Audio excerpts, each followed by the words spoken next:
This is not self-help. This is healing. Body, nervous system, wholeness. Energy medicine, Ayurveda-inspired living, herbal wisdom. Learn, heal, and be together. Wholeness isn't fixing, it's integrating. Evolve Global 22's Healing Light Studio. Understanding begins here. Healing happens here. Wholeness lives within you.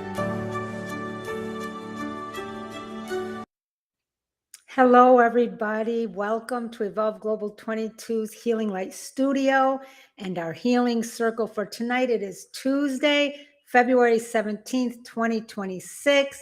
And for anybody new to me tonight, I'm Dr. Debbie. And tonight, our healing circle continues with E in our Become, which is for emotions. Welcome back and welcome to anybody who's new. Before we begin, let's arrive. Let's put our feet on the floor. No crossed legs, no bracing, just resting. Slowly inhale through the nose. The hand movement, and then a longer exhale through the mouth. Again, in through the nose and out through the mouth. Now I want you to notice one sound in the room, not the loudest one, just one. Notice the temperature of the air against your skin. Is it cool? Is it warm or neutral? Notice the weight of your body in the chair. You, my friend, are here. Not yesterday, not in the conversation that upset you, not in the story you've been replaying. Here, right now. Let your shoulders drop 2%. Let your jaw soften 2%. We are not rushing into teaching tonight. We are building capacity. This is not a space to perform, not a space to impress, not a space to do healing correctly. This is a space to widen, to listen, and to stay. You do not have to be emotionally prepared to be here. You just have to be present enough. And presence grows in small increments. So we begin slowly. This is not a space to perform. Again, this is a space to build capacity. Remember last month we were inside the B in Become for body. We learned that the body registers safety first. Support comes before insight. You cannot think your way into regulation. We practice listening to physiology without shame. That work matters. Because now we move into E for emotions, and emotions cannot move safely in the body that feels unsafe. Body is the container. Emotion is what moves inside it. We are building sequentially. Tonight, my friends, we will redefine what emotion actually is. Understand why emotions get misread. Separate identity from experience. Learn how suppression turns into symptoms and begin building emotional literacy. We are not diving into trauma processing. We are building a foundation. So let's get right into learning point number 1. Emotion is information, not identity. Most of us were taught to speak about emotion as identity. I'm anxious. I am angry. I am too sensitive. I'm just emotional. That language seems small, but it matters. Because when we say I am, we fuse the emotion with who we are. Identity becomes fixed, but emotions are not fixed. They are states. They rise, they move, they shift, they pass. When we collapse identity with emotion, we accidentally make a temporary experience permanent. This, my friends, creates shame. And shame stops movement. A healthier framework is this: I am experiencing anxiety. I am experiencing anger. I am experiencing sadness. Do you hear the difference? The small shift creates space, and space allows movement. Space allows choice. Space allows regulation. Space allows curiosity. When identity collapses, we react. When space exists, we respond. What emotion is actually telling you is, because it's information about boundaries, something crossed or honored. It tells us about needs, something unmet or fulfilled.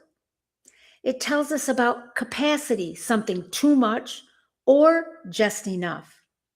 It tells us about stress, something is either demanding energy or stealing our energy or keeping our energy very balanced. Grief, something lost or changing. It tells us information about desire, something wanting an expression. Emotion is a messenger, and messengers are meant to be listened to, not shamed. If you shoot the messenger, you lose the message. If you fuse with the messenger, you lose perspective. But if you listen closely, you gain clarity. Why does identity feel safer sometimes? Sometimes we prefer identity language because identity feels predictable. I'm just an anxious person. I'm just bad at conflict. I'm just overly emotional. It becomes a script. But scripts can be cages, my friends. When you say, I am anxious, you stop asking questions. When you say, I am experiencing anxiety, you begin asking, what is this telling me? Am I overstimulated? Am I overtired? Is something unresolved? Is my body dysregulated? Is there fear I haven't named? Identity traps, information guides. This, my friends, is empowerment. Emotion shifts from what's wrong with me to what is my system communicating. That shift changes everything.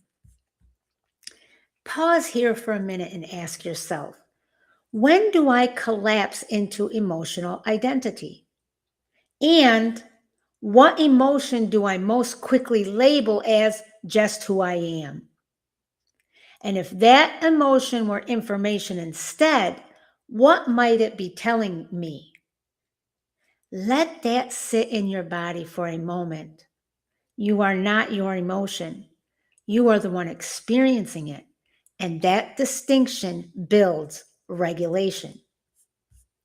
Now let's talk about learning point number 2. Emotions were often conditioned as unsafe. Especially women were taught, be calm, be agreeable, don't overreact, don't be dramatic. So emotions became dangerous. If sadness led to dismissal, if anger led to punishment, if fear led to shame, emotions were considered dangerous. The nervous system learned emotion equals disconnection. Think about this. When did I first learn that emotion was unsafe? Learning point number 3. Suppression is delayed physiology. Suppression is not maturity. Suppression is delayed physiology. Not expressed or metabolized, it does not disappear. It reroutes through irritability, withdrawal, chronic tension, digestive issues, fatigue, and resentment. Think about this. What emotion do I tend to suppress most? Unmet emotion becomes symptoms. Symptoms over time reveal illness. Learning point number 4. Emotional waves are meant to move. Emotion is a wave. Waves rise, peak, and fall. But when we resist the rise, the wave builds pressure. That pressure creates flooding or shutdown. Emotional maturity is not control. It is allowing waves without collapsing into them. Think about this.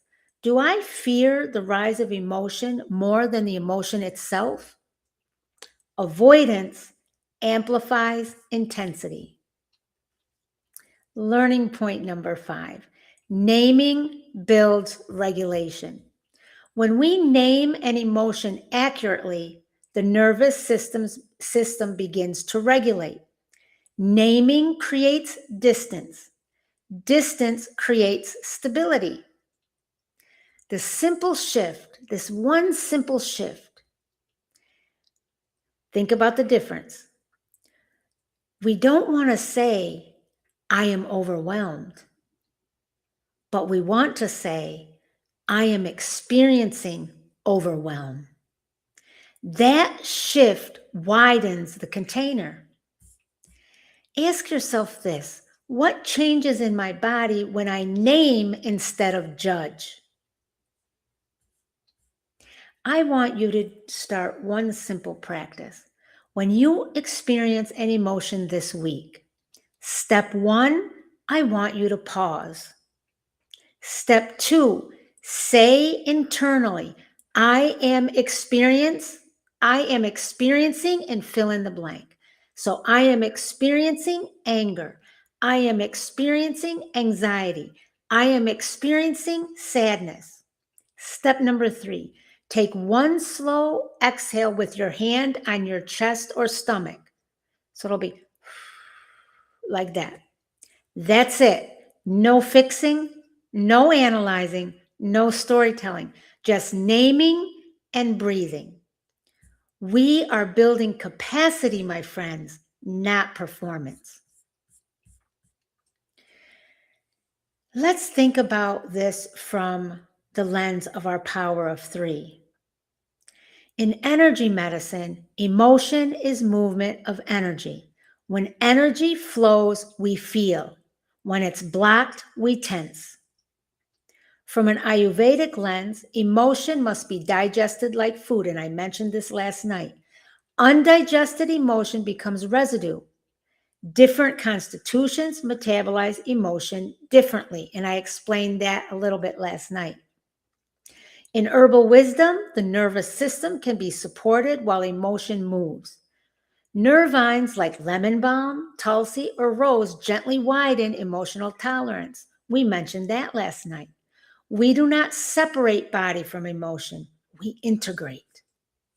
Now for your 5 reflection and journal questions tonight. And if you have not started journaling, please take one night a week consistently for 10 minutes and do yourself a favor and start. Number 1, what emotion do I most quickly identify as bad? Number 2, when did I learn certain emotions were unsafe?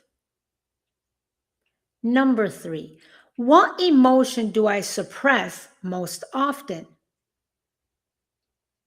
Number 4, what might that emotion actually be informing me about? And number 5, what would it look like to metabolize emotion instead of override it? When you think about these, we're not doing it perfectly, just honestly. Today, my friends, we learned and explored emotion is information, not identity. We learned emotions often feel unsafe because of conditioning. We learned that suppression becomes symptoms manifest into disease. Emotional waves are meant to move. and naming builds regulation. This month, we are building emotional literacy slowly, safely, and sequentially. We are not building perfect women here. We are building regulated, emotionally intelligent, integrated women. On YouTube, we explore together in this free healing circle. Inside Patreon, we go deeper with weekly masterclass deep dives, guided emotional integration practices, bi-weekly meditation and regulation sessions, monthly healing sessions, and ongoing personalized support.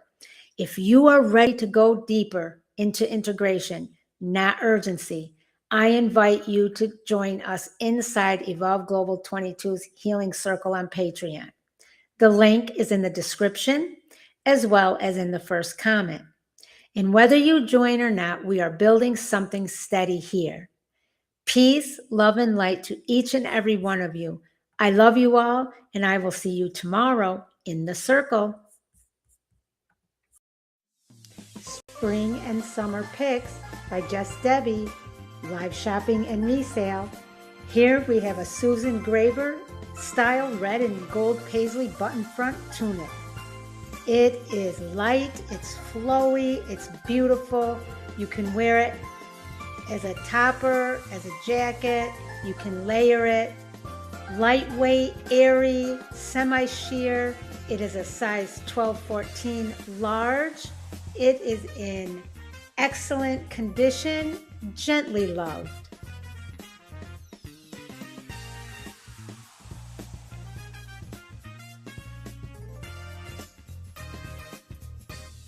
And our next item is Susan Graver chocolate brown pull-on wide leg pants. New with tags. These are comfortable, easy pull-on pants designed with a relaxed wide leg fit, elastic waistband for all-day ease. The fabric has a soft, lightweight feel with a natural drape that moves easily without clinging. The rich brown tone is versatile and grounding, easy to pair with neutrals, soft prints, or layered tops for everyday wear. The size is large, and again, it is new with tags. And our next item is Denim & Company coral pink button front top with floral embroidery. It is soft, comfortable, and has a feminine touch. It features a flattering V neckline, full button front, and delicate floral embroidery near the hem. It's perfect for layering year-round. It is a size large. The condition is gently loved and excellent condition. The fabric is soft knit, it's comfortable and breathable.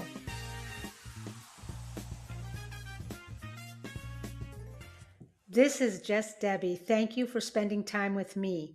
Happy, calm, and peaceful shopping. Remember, the item links and shop link is in the description.